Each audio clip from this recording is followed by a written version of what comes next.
Il fut certainement l'un des plus importants et plus puissants généraux algériens de 2020 à 2025. Il fut l'un des éléments, pour ne pas dire l'un des piliers fondamentaux de l'institution militaire de 2020 à 2025. Il était réputé pour sa proximité importante et pour avoir été l'un des collaborateurs préférés du puissant chef et patron de l'institution militaire en Algérie, le général de corps d'armée Saïd Chengriha.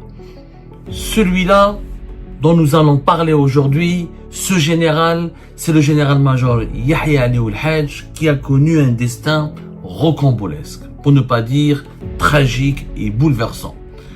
Depuis les hauteurs du pouvoir, depuis les hauteurs vertigineuses du pouvoir, jusqu'à une cellule de prison, d'une prison militaire de la wilaya de Béchar. Le général Yahya Ali Ould Hadj a connu une ascension fulgurante avant de connaître une chute plus que vertigineuse, une chute désastreuse. Yahya Ali Ould Hadj, ancien patron de la gendarmerie algérienne de 2021 à 2025, se retrouve bel et bien en prison. Les rumeurs qui couraient le concernant n'ont jamais été confirmées. Son sort avait suscité énormément de spéculations. Il avait disparu des radars depuis son limogeage inexpliqué et brutal en avril 2025. De notre côté, mesdames et messieurs, dans cette émission, nous allons vous raconter comment Yahya Ali Ould Hadj, ancien patron de la gendarmerie algérienne de août 2021 jusqu'au 14 avril 2025, pendant 4 ans, c'est le seul commandant de la gendarmerie algérienne qui est resté depuis la crise politique de 2019, depuis 2018 même, depuis l'époque de Rali Belkacem, c'est le seul patron de la gendarmerie algérienne qui a pu rester au moins 4 années consécutives sur le siège, en occupant le siège du patron de la gendarmerie nationale, aux 4 années consécutives dans l'exercice de ses fonctions. Aucun patron de la gendarmerie algérienne n'est resté aussi longtemps depuis 2018. On pensait qu'il était indéboulonnable, on pensait qu'il était incontournable, on lui promettait même un avenir radieux. Il était parmi les généraux qui montaient en puissance. Il jouait un rôle politique clé au sein du régime de Tebboune et de Chengriha. Mais le 3 juin 2026, à la surprise générale, le général Yahya Ali Ould Hadj a été condamné à 20 ans de prison ferme par le tribunal militaire de Béchar. Et depuis, il est incarcéré, selon nos investigations, au sein d'une cellule infecte de la prison militaire de Béchar. Il n'est même pas traité comme un général. Il a été maintenu, il a été placé en détention et emprisonné dans un compartiment de la prison militaire de Béchar qui est tout simplement réservé habituellement aux soldats. En réalité, non seulement il a été dégradé, non seulement il a été limogé, éjecté, mis à l'écart, mais il a été maltraité et condamné sévèrement par l'institution militaire. Comment est-ce possible? Comment un général aussi influent, aussi puissant, a pu sombrer de la sorte dans les abysses de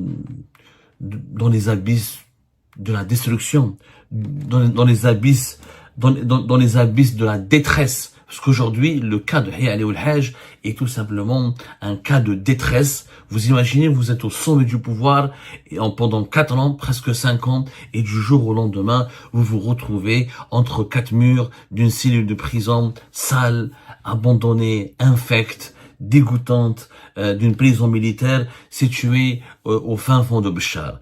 Yahya Ali Ould Hadj, avant de faire des révélations sur son affaire et pourquoi en juin 2026 il a connu une telle descente en enfer, il faudra d'abord rappeler qu'effectivement il était l'homme de confiance de Saïd Chengriha. Il a toujours été l'homme de confiance de Saïd Chengriha. Durant les années, quand il était à la tête de la gendarmerie algérienne, il était perçu, considéré comme un officier clé du dispositif sécuritaire, réputé vraiment pour sa proximité personnelle. Saïd Chengriha considérait général Yahya Ali Ould Hadj comme un ami, comme un proche, comme un confident. D'ailleurs, en août 2020, c'est Saïd Chengriha qui a insisté pour réhabiliter Yahya Ali Ould Hadj, qui était un petit peu qui n'était pas dans les dans les bonnes grâces du pouvoir, parce qu'il a connu une traversée du désert à la fin du régime de Bouteflika. Il avait été réhabilité avec lui, parce qu'il avait connu, Yahya Ali Ouelhadj a travaillé à Béchar, quand quand M. Saïd Chengriha avait dirigé la région militaire de Béchar, et en août 2020, c'est Saïd Chengriha qui l'impose à la tête du chef d'état-major du commandement de la gendarmerie nationale. Vous savez que la gendarmerie nationale a été relevée de relève jusqu'à aujourd'hui de l'autorité de l'état-major de l'ANP. De l'État. Elle est affiliée au ministère de la Défense et c'est le ministère de la Défense qui décide pour le fonctionnement de la gendarmerie nationale et c'est l'état-major de l'ANP, de l'armée nationale et populaire, qui est directement responsable et qui est directement la tutelle de la gendarmerie algérienne. Une année à peine plus tard, en août 2021, il a été promu commandant de la gendarmerie nationale par le président Abdelmadjid Tebboune suite à un décret présidentiel succédant au général Nordine Gouesmia, sauf que comme on l'avait révélé à son sujet, c'était Saïd Chengriha qui était intervenu pour lui et qui a demandé à Tebboune de le promouvoir comme patron de la gendarmerie nationale, étant donné, Saïd Chengriha a convaincu Tebboune que Yahya Ali Ouelhadj était l'homme de la situation, qu'il le considérait comme un homme de confiance. Effectivement, en 2015, Yahya Ali Ouelhadj était le commandant régional de la gendarmerie nationale au niveau de la 3e région militaire dans la wilaya de Béchar, à proximité des frontières avec le Maroc, et c'est à ce moment-là qu'il a connu Saïd Chengriha, Saïd Chengriha dirigeait la 3e région militaire de 2004 à 2018. Saïd Chengriha a vécu les plus importantes années de sa carrière militaire à Béchar. Auparavant, Yahya Ali Ouelhadj était commandant de la gendarmerie nationale au niveau de la région militaire 2, au niveau d'Oran. Ensuite, il a fait Béchar. C'est à Béchar qu'il a connu. Ensuite, il a été mis à l'écart à l'époque du général Ghalib Belkacem. Après la crise politique de 2019, il faisait partie des officiers de la gendarmerie algérienne qui ont été éjectés un petit peu des sphères de l'influence de ce corps sécuritaire constitué qui est névralgique et stratégique. Et c'est Saïd Chengriha, quand il accède au pouvoir en tant que chef d'état-major, qui le réhabilite et qui fait appel à lui parce qu'il a eu un très bon souvenir de lui quand il a dirigé la gendarmerie algérienne à Béchar. Mais Saïd Chengriha ne va pas rester longtemps le protecteur et le parrain de Yahya Ali Ouelhadj. Tout a bousculé lorsque Yahya Ali Ouelhadj a été limogé brutalement en avril 2025 à la surprise générale. Ça a été une surprise. Personne ne s'attendait que le 14 avril 2025, Yahya Ali Ouelhadj soit remplacé. Que s'est-il passé? Selon nos investigations, selon notre enquête, c'est Saïd Chengriha qui a décidé de se retourner violemment contre Yahya Ali Ouelhadj et de le punir de la manière la plus sévère et la plus violente et la plus brutale, puisque Saïd Chengriha a abouti à une conclusion amère et s'est senti trahi par le général-major Yahya Ali Ouelhadj. Que s'est-il passé? Le général Yahya Ali Ouelhadj, il a commencé, au cours du début de l'année 2025, à se rapprocher de façon accélérée, je dis bien à se rapprocher de façon accélérée du clan présidentiel d'Abdelmadjid Tebboune. Yahya Ali Ouelhadj avait des relations personnelles directes avec des membres importants de l'entourage proche d'Abdelmadjid Tebboune. Il connaissait notamment certains enfants de Abdelmadjid Tebboune, parmi lesquels un certain Ilyes qui était un ancien gendarme lui-même, qui est le fils aîné, qui est beaucoup moins connu que Khaled Tebboune et Mohamed Tebboune, puisque Ilyes, c'est le fils de Tebboune, de sa première épouse, et pas de la deuxième épouse, qui est la mère de Khaled Tebboune et de Mohamed Tebboune. Ilyes est un ancien gendarme, il était en contact direct avec Yahya Ali Ouelhadj, il accédait à lui, et selon nos investigations, Ilyes Tebboune même faisait parvenir à Yahya Ali Ouelhadj quelques instructions, un certain nombre d'instructions, et il intervenait auprès de lui pour intervenir intempestif. Il intervenait auprès de lui pour imposer des décisions ou certaines mesures au sein même qui avaient un impact direct sur le fonctionnement du corps de la gendarmerie nationale. Mais ce n'est pas ça qui a énervé le plus Saïd Chengriha. Ce qui a énervé le plus Saïd Chengriha, c'est que le général Yahya Ali Ouelhadj commençait à se rapprocher de Boualem et de Hamada Jamirouche et qu'il était en contact permanent avec un autre ami de Abdelmadjid Tebboune qui avait disparu des radars en 2019 en 2020, un certain Omar Alilet. Alors peut-être que les Algériens ont oublié qui est Omar Alilet. Omar Alilet, c'était un ami intime d'Abdelmadjid Tebboune. Omar Alilet, c'était un ancien député RND de la wilaya de Béjaïa. Ensuite, il est devenu pratiquement un businessman, un lobbyiste. Il s'est imposé comme un homme d'affaires, pas un homme d'affaires, plus un lobbyiste influent, notamment dans le secteur du commerce, des services et de l'immobilier. Et il connaissait Abdelmajid Tebboune, c'était l'ami de Abdelmajid Tebboune. Et en 2017, Omar Alilet avait défrayé la chronique quand Abdelmajid Tebboune est parti passer ses vacances à l'étranger, notamment en Turquie, dans un pays qui s'appelle la Moldavie. Et lors de son passage en France l'été à Paris, il était en vacances. Ensuite, rappelez-vous cet épisode d'Abdelmajid Tebboune qui a été pris en charge. C'est un épisode qui demeure jusqu'à aujourd'hui opaque et sur lequel les autorités algériennes n'ont jamais enquêté. C'est un dossier très brûlant, un jour on en reparlera avec plus de détails. En 2017, avant d'être limogé de son poste de Premier ministre, Abdelmajid Tebboune a passé des vacances entre le mois de juillet et le mois d'août 2017.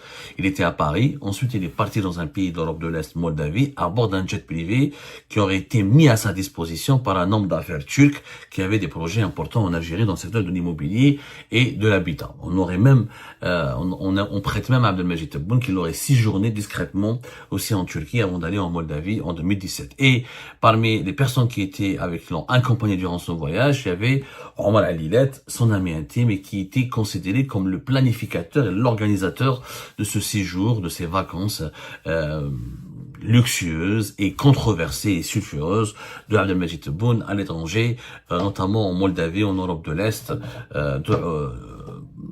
C'était entre le début du mois d'août 2017. Et d'ailleurs, c'est après cet épisode et la polémique qui n'a pas cessé d'enfler sur les révélations qui avaient été faites à l'époque par Nahar et par, quand Abdelmajid Tebboune avait un conflit direct à l'époque avec les oligarques proches de Saïd Bouteflika comme Ali Haddad, Tahkout, Ulmi et d'autres. Ils avaient lancé contre lui toute une campagne médiatique durant l'été 2017 pour faire tomber Tebboune et pour avantager Saïd Bouteflika et pour permettre à Saïd Bouteflika d'intervenir auprès de son frère Abdelaziz afin de justifier le limogeage et le licenciement de Abdelmajid Tebboune qui, rappelons-nous, a connu par la suite une véritable traversée du désert. S'était réfugié, il a disparu quasiment des radars de la scène politique, s'était réfugié dans son chalet à Club des Pins et de 2017 à 2019, il était tout simplement une persona non grata, un personnage détesté, un personnage indésirable par le pouvoir, le régime Bouteflika. Omar Alilet était en contact permanent avec Yahya Ali Ouelhadj, ils se connaissaient. Omar Alilet, qui était l'un des soutiens de la campagne présidentielle d'Abdelmajid Tebboune lors des élections présidentielles de décembre 2019. Omar Alilet, qui a même été emprisonné pendant quelques jours à l'époque, avant le scrutin de décembre 2019, qui a été ciblé par Wassine Bouazza, le patron de la DGSI algérienne à l'époque de Gaïd Salah, et qui a été ciblé aussi par l'ancien ministre de la Justice, Belkacem Zarmati, pour affaiblir Abdelmajid Tebboune.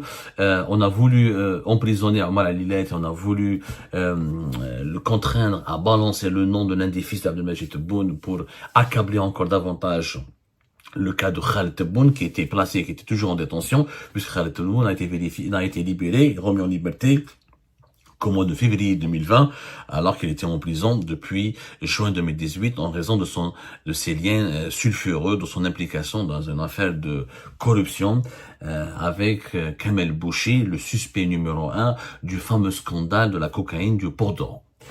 Omar Alilet et généralement Yahya Ali Ouelhadj étaient en contact permanent et Saïd Chengriha avait soumis Yahya Ali Ouelhadj à une enquête approfondie de la DCSA, la Direction centrale de la sécurité de l'armée, qui avait pisté Yahya Ali Ouelhadj et qui avait donc rédigé, qui avait obtenu des informations démontrant que Yahya Ali Ouelhadj rendait compte d'abord à l'entourage proche de Tebboune avant de rendre compte et de prendre soin d'alerter ou d'informer le Saïd Chengriha, l'état-major de l'armée nationale et populaire, sur certains dossiers, sur certaines enquêtes qui relèvent notamment des crimes financiers et économiques et dans lesquels étaient citées des personnalités militaires proches de Saïd Chengriha.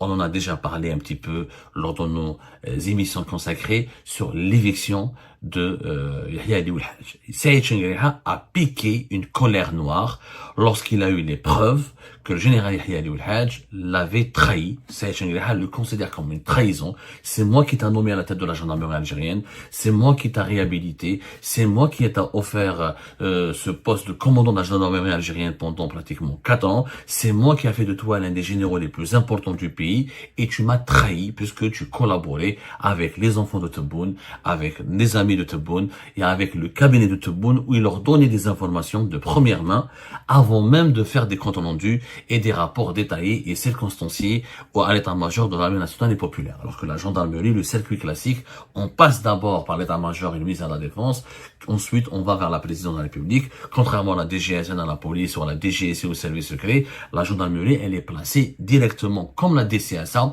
la Direction centrale de la sécurité de l'armée, elle est directement placée sous l'autorité de l'institution militaire qui est son patron, le chef des armées, Saïd Chengriha. Cette trahison, en tout cas le sentiment que Saïd Chengriha a éprouvé, c'est qu'il a été trahi. Alors le dossier est beaucoup plus compliqué. Nous sommes en train de mener notre enquête et nous allons vous révéler dans une autre émission que quand on est condamné à 20 ans de prison ferme en Algérie, ça veut dire qu'il n'y a pas eu c'est pas une affaire de corruption. C'est vraiment pas une affaire de corruption classique. Il s'est passé des choses beaucoup plus graves. En réalité, on a reproché aussi au général Ali Oulhaj d'avoir ce que j'allais dire, d'avoir entretenu des relations aussi sulfureuses avec un représentant des services secrets étrangers en poste à Alger. Ça, c'est l'information sur laquelle on est en train de travailler. Nous allons la documenter. Nous sommes en train de mener une enquête parce que le dossier le dossier de général Ali Oulhaj a été complètement il a été placé, soumis à un blackout. Il a été soumis à un blackout. Personne ne parle de ce dossier. Tout le monde. Je vous assure que j'ai éprouvé. Ça fait des mois que je cherche des précisions, des confirmations et des informations précises sur ce dossier-là. Et personne ne veut parler. Tout le monde a peur. Je vous dis la vérité, mais vraiment, tout le monde a peur. C'est pour ça qu'on n'a jamais pu confirmer son emprisonnement. Dès qu'on parlait du général Yahya Ali Oulhaj, on ne sait pas. Il y a même des sources qui sont très bien informées qui nous parlaient, j'ai pas envie de te parler de ça, etc. Alors que il suscitait la controverse, c'est-à-dire les gens ne savaient pas de quoi il s'agissait. Personne n'a compris pourquoi il a été écarté, qu'est-ce qui s'est passé, pourquoi, qu'est-ce qu'il a fait, Yahya Ali Oulhaj, etc. Au départ, quand on a dit que quand il a été limogé, on avait compris le prétexte. Mais on n'avait jamais compris, on n'avait jamais déterminé la vérité. Le prétexte qu'il avait enquêté sur un puissant responsable du ministère de la Défense nationale, ça a été, on va dire, la goutte d'eau, pas la goutte d'eau, ça c'était le prétexte officiel pour lequel le général Yahya Oulhaj a été évincé ou éjecté brutalement. Alors, effectivement, il aurait communiqué des informations à la présidence de la République sur un certain général-major Haj Bousselja, qui est le contrôleur général de l'armée et qui est l'un des officiers les plus proches et les plus fidèles à Saïd Chengriha. Ça a commencé comme ça. C'est un prétexte. Saïd Chengriha n'aurait pas apprécié, n'aurait pas du tout aimé que la gendarmerie enquête sur celui qui était qu'il est toujours d'ailleurs, le contrôleur général de l'armée, général-major Haj Bousselja, depuis 20 novembre 2023. Mais en réalité, l'histoire, elle est beaucoup plus compliquée, beaucoup plus grave. Saïd Chengriha a obtenu des informations détaillées, factuelles, concrètes, affirmant que Yahya Ali Oulhaj voulait faire tomber ou général-major Haj Bousselja pour déstabiliser Saïd Chengriha et pour faire plaisir au clan présidentiel de Majid Tebboune, dont Boualem et Hamad Chamirouche et les autres entourages proches de Tebboune, afin d'affaiblir Saïd Chengriha et de le rendre plus malléable et plus contrôlable par le clan Tebboune. Il s'avère qu'il y a eu des informations qui ont été transmises, des dossiers délicats dans lesquels Yahya Ali Oulhaj est intervenu lui-même à la demande des proches d'Abdelmajid Tebboune sans alerter et sans informer Saïd Chengriha Pour Saïd Chengriha, il s'agit d'une trahison. C'est ce qui explique la peine très sévère qui a été infligée à Yahya Ali Oulhaj le 3 juin 2026, 20 ans de prison ferme. Et c'est ce qui explique pourquoi il a été emprisonné et envoyé directement à Béchar, dans une cellule de prison dans laquelle, qui est réservée habituellement uniquement aux soldats ou à des sous-officiers. Lui, en tant qu'officier supérieur de l'armée, il aurait dû être enfermé ou détenu dans une salle ou dans une chambre ou dans une cellule beaucoup plus VIP, en tout cas beaucoup plus propre et beaucoup plus adapté et digne de son rang. Ça n'a pas été le cas. Saïd Chengriha s'est acharné personnellement contre Yahya Ali Oulhaj parce qu'il voulait le punir, parce qu'il s'est senti trahi par lui, et les traîtres ne méritent aucune pitié aux yeux de Saïd Chengriha. Voilà l'histoire de Yahya Ali Oulhaj. Nous vous confirmons qu'il est donc le troisième patron de la gendarmerie algérienne qui est en prison, après général Mened Nouba et général Abdelrahman Al-Ar. Trois généraux en prison. Un quatrième, monsieur Ghali Belqsir, qui est activement recherché par la justice militaire, mais qui est épargné par la justice civile sous l'égide d'Abdelmajid Tebboune. On a déjà fourni des explications là-dessus. Tebboune n'a jamais voulu inquiéter ni traquer Ghali Belqsir, parce que Ghali Belqsir détient des dossiers accablants sur lui et sur son entourage. Mais Saïd Chengriha n'a pas lâché pour autant Ghali Belqsir, même si récemment nous avons pu apprendre qu'il y a eu des négociations entre Saïd Chengriha et Ghali Belqsir. Même Ghali Belqsir a été plus ou moins épargné il a fini par être lâché un petit peu, lâché dans la mesure où on a plus voulu l'emmerder. Saïd Chengriha n'a jamais plus voulu l'emmerder, mais Yahya Ali Oulhaj a fait l'objet d'une vengeance cruelle de la part de Saïd Chengriha, qui le considère aujourd'hui comme un grand traître. Et tant que Saïd Chengriha est au pouvoir, général-major Yahya Ali Oulhaj ne risque de ne plus jamais revoir la lumière.